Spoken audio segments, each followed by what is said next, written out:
I'm going to try a driving video here. This is a video on absolutes and the law of non-contradiction. And it's sort of specifically for Jones. Okay.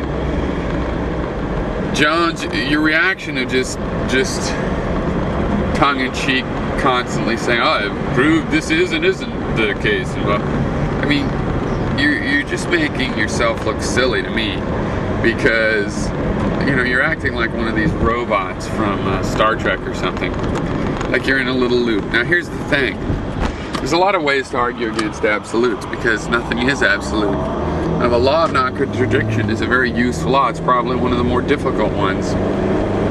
It applies in an awful lot of cases, but I've never said it doesn't apply in some cases. I just said it is not absolute, which means it doesn't apply in all cases.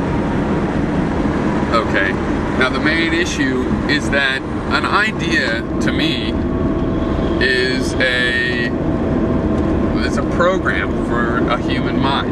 An idea as we understand it. An idea could possibly be a program for another kind of mind. That detail isn't important, but it is a program. In our case, we're human, so we're talking about a program for a human mind. Okay? And the program of the principle of non-contradiction is a very modular, reusable program. We use it in conjunction with other ideas and other programs to analyze things. And I'm simply saying that it doesn't apply to the analysis of everything. You want examples? Okay, well, first of all, you can expect a lot of examples from the world of man, as opposed to this world of abstractions where the law of non-contradiction applies because we require our abstractions to fit to it.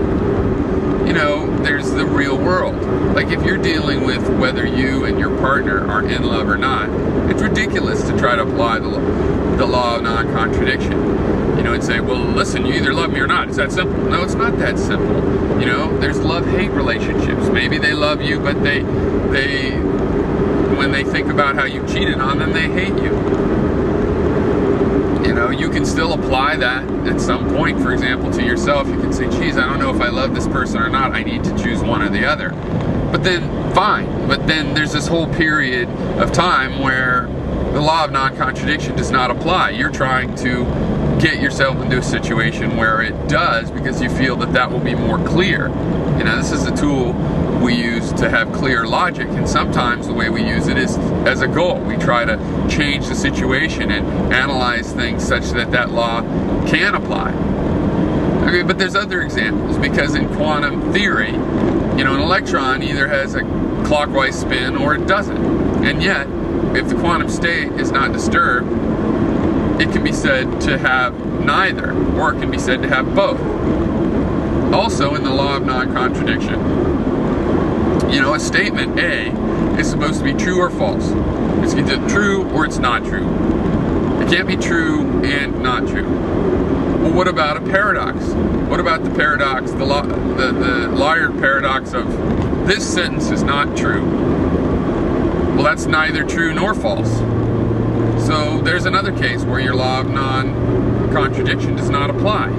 Now, you probably do what most people do in this situation, in this part of the argument, on your side of it, and try to say, well, it applies this, that, the other.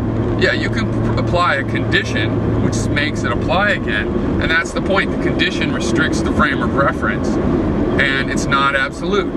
You can't say that a hammer, if I was to say the hammer is the best tool. It's neither the best tool nor the worst tool. It applies to a certain kind of problem. And that's the way it is with all tools. And we forget that with abstract tools because we've had thousands of years of absolute thinking, and we think, well, we don't have to say that the frame of reference in which it applies in all frames of reference. Okay, but no tool is like that. The law of non-contradiction works well with very clean technical propositions that have been very well defined. But insofar as no term is perfectly well defined, even in those cases, the law of contradiction at some point can break down and fail in that analysis. Besides which, we brought this up as an example of, you said some answers don't lead to more questions. They're just final answers. And you said that about the law of non-contradiction. And again, that is just obviously false. The law of non-contradiction has a bunch of things that can be discussed about it. It raises a bunch more questions. The idea that it's true raises a ton of questions. The idea that it's absolutely true raises even more questions. And every answer raises more questions. You know, you can cease to be curious if you want, but don't assume that's fundamental. That the curiosity suddenly has ended, that valid curiosity has ended, or that actual curiosity has ended. No, there's always more questions.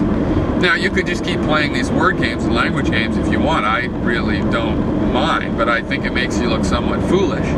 And I think it would behoove you to address these issues that I've raised, rather than think that you can mock the questions themselves as non-existent when they're right there in front of your face.